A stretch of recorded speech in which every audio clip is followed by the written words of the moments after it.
अरे क्या aunty aunty aunty लगा रखा है, तुम्हारी आंटी की वजह से मेरे डैड को मेरी माँ ने कभी प्यार नहीं किया। बचपन से मेरा था कि कुछ ना कुछ क्रिएटिव करूँगा लाइफ में, एक्टर बनूंगा ये नहीं सोचा था। मुंबई पहुंचने के 10 से 12वें दिन मुझे पहला काम मिला था और वो मेरा सीरियल था, अनुपमा सीरियल किया था मैंने। बड़ी बड़ी फिल्में करने के बाद भी लोग स्ट्रगल कर रहे हैं। बॉलीवुड में, फिल्म इंडस्ट्री में आप कोई भी बड़ा काम करने के बाद फिर जीरो पे आ जाते हो। रही बात फिल्म इंडस्ट्री की, तो ये जितनी ब्राइट है उतनी डार्क है कि यहाँ पे इतना डिप्रेशन है, यहाँ पे ऐसा है वैसा है, सारी चीज़ें। तो घर वाले अक्सर रोकते हैं। मैं रीवा से दूर नहीं रहता हूँ, इसीलिए हर 2 महीने 3 महीने में रीवा आ जाता हूँ। मेरे डैड की फोटो तेरे पास कहाँ से आई? और फोटो में जो लेडी है वो कौन है? हाय, क्या डैशिंग लुक दे रहे हो। क्या? हाँ, तुम मुझे लाइन मार सकते हो। व्हाट? फोटो में जो लेडी है वो कौन है? वो मेरी बुआ है और उनके सच्चे प्यार से मिलाना चाहती हूँ। कौन सच्चा प्यार?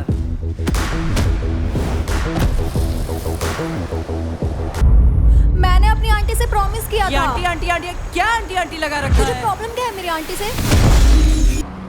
जब भी करते हो उल्टे काम ही करते हो। क्या जरूरत थी बस में ड्रामे करने की? विंध्य अपनी खूबसूरती के साथ कलाकारों के लिए भी जाना जाता है। आज विंध्य के लोग हर जगह अपने परचम लहरा रहे हैं। इसी कड़ी में आज हम बात करेंगे तनिष्क शुक्ला से, जिन्हें घर में शम्मू के नाम से भी जाना जाता है। तनिष्क ने हाल ही में एक फिल्म बनाई है जिसका नाम है फेक बॉयफ्रेंड। तनिष्क जी, आपका बहुत बहुत स्वागत है विंध्य फर्स्ट में। जी नमस्कार। आपने इस फिल्म में पहुँचे, आपको मेन कैरेक्टर का रोल मिला, इसकी शुरुआत कैसे हुई? इसकी शुरुआत आज से 4 साल पहले हुई थी, जब मैं 12th क्लास में था। उस टाइम पे मुझे ये था कि हाँ एक्टर बनना। तो यूपी बॉर्डर के पास एक शूट हो रहा था, तो उस पे हमारे जो फिल्म के डायरेक्टर हैं सैम डिसूजा, वो वहाँ पे शूट कर रहे थे। तो मैं इधर उधर से सोर्स पहचान लगा के वहाँ पे पहुँचा और उनसे बोला कि सर मुझे यहाँ पे काम करना है, मैं कैसा भी काम करने को तैयार हूँ, असिस्टेंट डायरेक्शन कर लूँगा, बस मुझे देखना है कि शूट होता कैसे। उन्होंने मतलब मुझे रख लिया, बोले कि आप करो। और मैं जब कर रहा था काम तो मैं बहुत ज़्यादा लगन से करता था, बहुत ज़्यादा मेहनत करता था इधर उधर, बिना ये सोचे कि हाँ शायद इनको इम्प्रेस करना है, ऐसा कुछ नहीं, बस ये था कि कर रहा हूँ। उनको शायद वो चीज़ पसंद आ गई और उन्होंने मुझसे कांटेक्ट किया। उन्होंने बोला कि उन्हें दिखा शायद कि ये अच्छा एक्टर भी बन सकता और इसके लुक्स वगैरह भी सब ठीक है। तो उन्होंने बोला था मुझसे, मुझे याद है 4 साल पहले, कि मैं जब भी अगला कोई बड़ा प्रोजेक्ट करूंगा तो तुझे ज़रूर याद करूंगा। और मैं उनका ग्रेटफुल हूँ कि जब उन्होंने सच में बड़ा प्रोजेक्ट करना चालू किया तो उनके दिमाग में मैं था, वो भी लीड रोल के लिए उन्होंने मुझे ऑफ़र किया, and that is a big thing. और जिसका ट्रेलर भी रीवा में रिलीज़ हुआ और आप रीवा से हैं भी, तो वो क्या यादें हैं, कैसी यादें हैं? काफ़ी अच्छा एक्सपीरियंस रहा है ये। मतलब ऐसा लगता है जैसे ड्रीम कम ट्रू वाली फीलिंग है कि, क्योंकि जब मैं मुंबई पहुंचा था, मुंबई पहुंचने के 10 से 12वें दिन मुझे पहला काम मिला था और वो मेरा सीरियल था, अनुपमा सीरियल किया था मैंने। पहला काम था अनुपमा। उसके बाद मैंने इमली किया, ये है चाहते किया। ये है चाहते में तो मैंने कंटिन्यूटी की थी, अराउंड 2-2.5 महीने की कंटिन्यूटी थी। और मैंने वेब सीरीज़ भी की है, बचपन का प्यार नाम के। और अभी रिसेंटली मेरी फिल्म रिलीज़ हुई है फेक बॉयफ्रेंड, जो कि थिएटर्स में बहुत ही अच्छा कर रही है। रीवा में भी बहुत अच्छा, बहुत ज़्यादा प्यार मिला और मुंबई से भी बहुत ज़्यादा प्यार मिल रहा है। फेक बॉयफ्रेंड फिल्म का नाम क्यों रखा गया है? फिल्म के टाइटल के पीछे एक कहानी होती है। मतलब जब राइटिंग पोर्शन चल रहा होता है, फिल्म का प्री प्रोडक्शन चल रहा होता है, तो राइटिंग से भी पहले टाइटल डिसाइड होता है और फिर फिल्म लिखी जाती है। तो ये फिल्म जब आप देखेंगे तो आपको बहुत इजीली क्लियर हो जाएगा कि फेक बॉयफ्रेंड क्यों है, और आप तब ज़रूर शॉक्ड हो जाएंगे कि हाँ ये वजह ठीक थी और नाम एकदम सही है फिल्म का। तो दर्शक अगर जानना चाहें कि क्या फेक बॉयफ्रेंड के बाद फेक गर्लफ्रेंड भी अपकमिंग होगी? फिर अब वो टीम के ऊपर डिपेंडेंट है, बट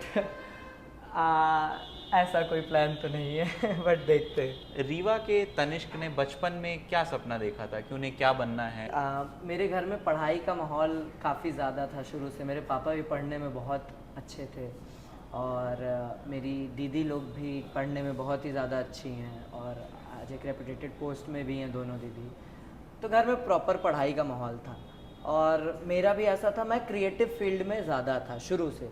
मैं मतलब एनिमेशन करना और मतलब VFX ये सब चीज़ों में बहुत एक्टिव था। मैं सीखता रहता था, यूट्यूब में ट्यूटोरियल देख देख के सीखता रहता था। मतलब अलग अलग चीज़ें, क्रिएटिव फील्ड में जाना था। बचपन से मेरा था कि कुछ ना कुछ क्रिएटिव करूँगा लाइफ में, एक्टर बनूँगा ये नहीं सोचा था। फिर जब मैं मतलब छोटे मोटे ऐसे घर में ही यूट्यूब के लिए ऐसे वीडियोस बनाया करता था, तब मुझे एहसास हुआ कि कैमरे के पीछे का तो बन रहा है, कैमरे के आगे का करके देखते हैं। क्योंकि कई बार हम देखते और सुनते हैं कि बड़ा स्ट्रगल है मुंबई जाकर। बिल्कुल स्ट्रगल रहता है, जब तक आप एक स्टेबल एक्टर नहीं हो जाते हो तो स्ट्रगल तो, और स्टेबल क्या, आजकल तो बड़ी बड़ी फिल्में करने के बाद भी लोग स्ट्रगल कर रहे हैं। बॉलीवुड में फिल्म इंडस्ट्री में आप कोई भी बड़ा काम करने के बाद फिर ज़ीरो पे आ जाते हो। रही बात फिल्म इंडस्ट्री की, तो ये जितनी ब्राइट है उतनी डार्क है। लोग इसकी अच्छाई से ज़्यादा इसकी बुराई देखते हैं कि यहाँ पे इतना डिप्रेशन है, यहाँ पे ऐसा है वैसा है, सारी चीज़ें तो घर वाले अक्सर रोकते हैं। बट मैं लकी हूँ कि मुझे घर वालों ने कभी किसी भी तरीके की रोक नहीं लगाई। वो हमेशा मेरा साथ दिए, वो बोले जाओ मुंबई। मुंबई में मतलब कोई किसी को पूछता नहीं है, कोई किसी को देखता नहीं है। वहाँ का स्ट्रगल आपको खुद करना है, कोई आपके लिए नहीं खड़ा होगा, कोई आपको पूछेगा नहीं कि आपने खाना खाया नहीं खाया, आपने क्या मेहनत की क्या नहीं की, आप क्या बनने आए हो, किसी को कुछ फ़र्क नहीं पड़ता। तो मुंबई एक बहुत स्ट्रगलिंग जगह है। मतलब जो इंसान अगर आपको लगता हो मेहनत नहीं करता, उसको आप मुंबई लेके जाइए, वो मेहनत करना सीख जाएगा।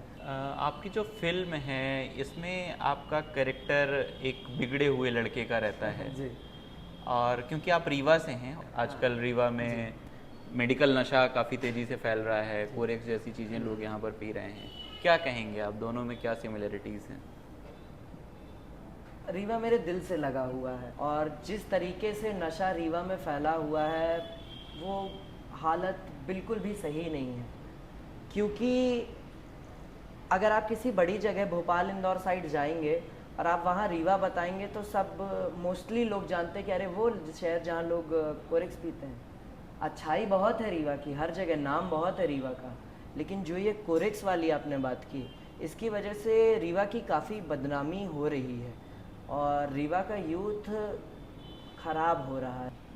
ये एक ऐसा मुद्दा है जिस पे सरकार को बहुत स्ट्रिक्ट एक्शन लेना चाहिए। क्या क्या लोगों को झेलना पड़ रहा है, क्योंकि जो नशा करता है वो अलग दुनिया में जी रहा होता है, झेलता उसका परिवार है। और ये बहुत सीरियस मुद्दा है, इसके ऊपर काम करना बहुत ज़रूरी है। तो क्या हम तनिष्क शुक्ला से कोई ऐसी उम्मीद करें कि उनका आने वाला कोई प्रोजेक्ट नशे के ऊपर होगा जिससे विंध्य के लोग सीख भी लें और सुरक्षित भी रख पाएँ अपने जीवन को? जी, अच्छे स्तर की फिल्म जो कि नशे में ये कोरेक्स के ऊपर बनाई जाए, मैं ज़रूर चाहूँगा और मैं पूरी कोशिश करूँगा कि मैं मुंबई से या बॉलीवुड की कोई बड़ी टीम को इन्वॉल्व करके इस मुद्दे पे ज़रूर कोई ना कोई फिल्म बनाने की कोशिश करूं जो कि दिखाए कि सोसाइटी को उसका चेहरा दिखाए कि आज क्या हो रहा है शहर में। सिर्फ सरकार को नहीं, हर इंसान को इकट्ठा होना चाहिए। अब जैसे कि मैं फ़िल्म की बात करूं तो फिल्म बहुत बड़ा एक काम करती है इन्फ्लुएंस करने का सोसाइटी में। कहते हैं फ्रेंच रिवॉल्यूशन फ्रेंच सिनेमा की वजह से ही आया था, ऐसे ही बॉलीवुड भी, और मतलब ऑल ओवर हिंदी सिनेमा या रीजनल सिनेमा हो, कोई भी बघेली सिनेमा हो, वो बहुत एक असर करता है पब्लिक के ऊपर। आप क्या दिखा रहे हो, तो हम अपनी फिल्मों के द्वारा भी दिखा सकते हैं कि इसके क्या दुष्परिणाम हैं। आपने पहले सीरियल्स में काम किया, फिर बाद में फिल्म में आए, तो आपसे हम जानना चाहेंगे कि ज़्यादा पैसा किस में है, ज़्यादा पैशन किस में है, ज़्यादा फ्रेंड फॉलोइंग कहाँ बढ़ती है?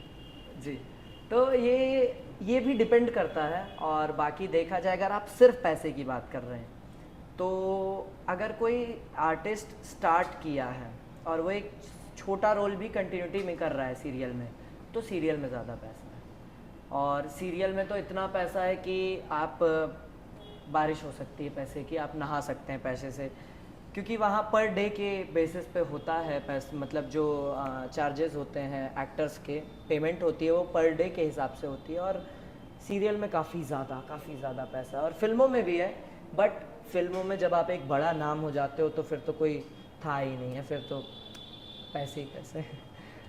और फ़ैन फॉलोइंग की बात करें तो सीरियल्स घर घर तक पहुंचते हैं, लेकिन स्टारडम की बात करें तो फिल्मों में स्टारडम ज़्यादा है। अभिनय के क्षेत्र में जो युवा आज कैरियर बनाना चाहते हैं उनके लिए आप क्या सोच रखते हैं, उन्हें क्या मैसेज देना चाहेंगे? अभिनय के लिए मैं यही बोलूँगा कि आप मेहनत करिए और अपनी स्किल्स पे काम करिए।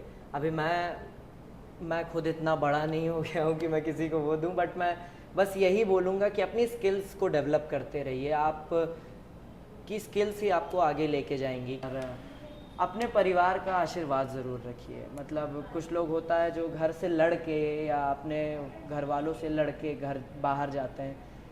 शायद मैं बोलूँ, शायद लोगों को ये बात अच्छी ना लगे, लेकिन मेरा ये मानना सही नहीं है कि आप घर वालों से लड़ के कहीं जाके आप कुछ कर सकते हो। आप बिल्कुल कर सकते हो, बट मेरा मानना है कि आप नहीं कर सकते, क्योंकि अगर आपके परिवार का, आपके पूर्वजों का, आपके भगवान का आशीर्वाद आपके ऊपर नहीं है तो आप सफल हो भी गए तो वो सफलता किसी काम की नहीं है।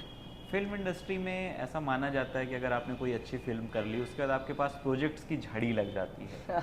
आपका क्या अगला प्लान है, क्या करने वाले हैं? सबसे पहले तो ये बहुत ही बड़ी गलतफहमी है, क्योंकि ऐसा कुछ नहीं होता है। होता है, मतलब डिपेंड करता है, क्योंकि डिपेंड करता है आपके नसीब में क्या लिखा है, बट ऐसा हर किसी के साथ नहीं होता। आप एक फिल्म के बाद आप फिर ज़ीरो में हो जाओगे, आप एक सीरियल के बाद आप फिर ज़ीरो में हो जाएगा, आप कुछ करने के बाद एक फिर ज़ीरो में आ जाओगे। आपको फिर ज़ीरो से शुरुआत करनी है, फिर एक प्रोजेक्ट में आप अपना साल, 2 साल, 3 साल दोगे, फिर आप ज़ीरो पे आ जाओगे, फिर आप काम करोगे, फिर आप ज़ीरो पे आ जाओगे। तो ये तो साइकिल है, चलती रहती है। और बस इसके बाद अभी एक मेरा गाना भी आने वाला है, एल्बम है, तो वो टी सीरीज़ में रिलीज़ हो रहा है और अच्छा एल्बम है। उसकी सिंगर मधुश्री हैं, जो बाहुबली में कान्हा सो जा ज़रा गाना गाई हैं। मधुश्री बहुत बड़ी सिंगर है, वो उस गाने की सिंगर है और उस पर भी मैं लीड कैरेक्टर कर रहा हूँ उस एल्बम में, तो वो भी रिलीज़ होने वाला है जल्दी। ये रीवा के लिए सचमुच उपलब्धि है कि रीवा का लड़का हीरो बन गया है। और इसके पहले भी कुछ लोग बने हैं, लेकिन ये नए युवाओं के लिए आप प्रेरणा स्रोत हैं। और सबसे बड़ी उपलब्धि है कि आपने सीरियल्स में काम किया, मूवीज़ में काम किया और अब आपकी गाने की भी सीरीज़ आने वाली है, वेब सीरीज़ में भी आपने काम किया। वाह, मतलब कोई भी ऐसी विधा नहीं है जहाँ पर आपने उसे छोड़ा हो। और अभी शादियों की भी कई बार चर्चा रहती है। अभी हाल ही में एक शादी हुई है जो लगातार सोशल मीडिया पे ट्रेंडिंग हो रही है, लोग तरह तरह की बातें कर रहे हैं उस पर। तो हम तनिष्क से जानना चाहेंगे कि जब वो कभी शादी करेंगे तो क्या वो बहू विंध्य से होगी, रीवा से होगी? अभी तो मतलब मैंने ऐसा कभी कुछ सोचा नहीं है, बट अब क्या इसका मैं क्या जवाब दूँ। बट ये कि हाँ, घर वालों की पसंद मेरी पसंद होगी। अब वो विंध्य की होगी तो ज़्यादा अच्छा होगा। ठीक है, ये एक बड़ा खुलासा है विंध्य फर्स्ट के दर्शकों के लिए भी और फिल्म इंडस्ट्री में देखने वाले, समझने वाले लोगों के लिए भी। हम तनिष्क से जानना चाहेंगे कि उन्हें रीवा की कौन सी चीज़ें सबसे ज़्यादा आकर्षित करती हैं अपने तरफ, खाने के मामले में हो या घूमने के मामले में हो, क्या यादें हैं उनकी रीवा की? अच्छा, सबसे पहले तो मैं कहीं भी चला जाऊँ, मुंबई चला जाऊँ, हिमाचल चला जाऊँ, कहीं भी चला जाऊँ कुछ भी करने, लेकिन हर 2 महीने, हर 3 महीने बाद रीवा की याद बुला ही लेती है। रीवा, मतलब रीवा से इतना ज़्यादा कनेक्टेड हूँ। रीवा की गलियाँ, आप जैसे पूछ रहे हैं ना रीवा में आपको क्या अच्छा लगता है, तो मैं एक चीज़ नहीं बता सकता हूँ कि मुझे रीवा का समोसा अच्छा लगता है कि रीवा का ये अच्छा। रीवा से इतना ज़्यादा लगाव है कि रीवा की गलियाँ भी मुझे प्यारी हैं, रीवा के लोग भी मुझे प्यारे हैं। जैसे कि अभी हमारी फ़िल्म रिलीज़ हुई तो फिल्म को रीवा से बहुत ज़्यादा प्यार मिला। मतलब एक हाइप बनी कि विंध्य का बेटा, और विंध्य के बेटे को सच में बहुत ज़्यादा प्यार मिला। और इस चीज़ के लिए मैं तहे दिल से शुक्रिया करूँगा पूरे रीवा का कि रीवा ने बहुत ज़्यादा सपोर्ट किया। और रीवा का खाना, मम्मी का खाना, रीवा के खाने की तो बात ही अलग है। आप कहीं भी चले जाइए, आपको रीवा जैसा समोसा नहीं मिल सकता, पॉसिबल ही नहीं। कहीं भी चले जाइए, मैं रीवा से दूर नहीं रहता हूँ, इसीलिए हर 2 महीने 3 महीने में रीवा आ जाता हूँ वापस। रीवा में कई सारे बघेली व्यंजन बनते हैं जो सिर्फ रीवा में ही बनते जी, हैं। बाहर रहने वाले लोग उसका सिर्फ नाम सुन सकते हैं, उसकी खुशबू महसूस कर सकते हैं। आपको वो कौन से खाने पसंद हैं? रीवा में सबसे पहले तो कढ़ी हर जगह बनती है, लेकिन रीवा की कढ़ी की बात अलग है। रीवा के कढ़ी चावल, भात कढ़ी, चावल नहीं भात कढ़ी बहुत ही ज़्यादा पसंद है। मतलब जब भी मम्मी बनाती हैं तो मैं दबा के खाता हूँ। तो चलते चलते आपकी फिल्म का जो सबसे फेमस डायलॉग लगा हो वो दर्शकों को। जब आप फिल्म देखेंगे तो एक सीन आता है जिसमें मेरे जो अपोजिट एक्टर है, मेरे साथ को एक्टर है, उससे मेरी एक कन्वर्सेशन है, लास्ट कन्वर्सेशन है। तो कह रहे क्या आंटी आंटी आंटी लगा रखा है, तुम्हारी आंटी की वजह से मेरे डैड को मेरी माँ ने कभी प्यार नहीं किया। तो ये काफ़ी चला था ये डायलॉग, काफ़ी लोगों ने इसको रील में शेयर किया और काफ़ी अच्छा पसंद किया लोगों ने इसको। स्कूल के दिनों में जो ये रियल लाइफ है, ये रियल लाइफ कभी रही हो, कभी किसी से प्यार हुआ हो और वही जीवन साथी बनने वाला हो? जीवन साथी तो कोई ऐसा है नहीं, हाँ बट स्कूल में मतलब जब आप स्कूल लाइफ में होते हो तो कहीं ना कहीं कोई ना कोई ऐसे पसंद तो आपको ज़रूर आता है, वो हर किसी को आता है। तो मतलब था मेरी भी ज़िंदगी में कोई पसंद था, बट चीज़ें वैसी हुई नहीं, चली नहीं, बट पहला क्रश तो था ही। अब आज जिस मुकाम पे हैं आप, लोग आपको टीवी पे देख रहे हैं, यूट्यूब पे देख रहे हैं, तो कभी उनका डीएम आया हो? हाँ, बातें होती है मेरी, आज भी बातें होती हैं उनसे, बट हाँ सिर्फ बातें होती हैं। एक फिल्म का गाना है मेरा इंतकाम देखो। नहीं नहीं भाई, मैं किसी को भी इंतकाम नहीं दिखाना चाहता हूँ। बस ये है कि वो पहला कहते हैं ना, पहला प्यार, तो वो वॉइड रह गया ज़िंदगी में हमेशा। तो अभी हम बात कर रहे थे तनिष्क शुक्ला से। तनिष्क रीवा के साथ विंध्य की विरासत को आगे बढ़ा रहे हैं, विंध्य की धरोहर को बढ़ा रहे हैं, और यह विंध्य के लिए उपलब्धि है कि आज उस मुकाम पर वो काम कर रहे हैं।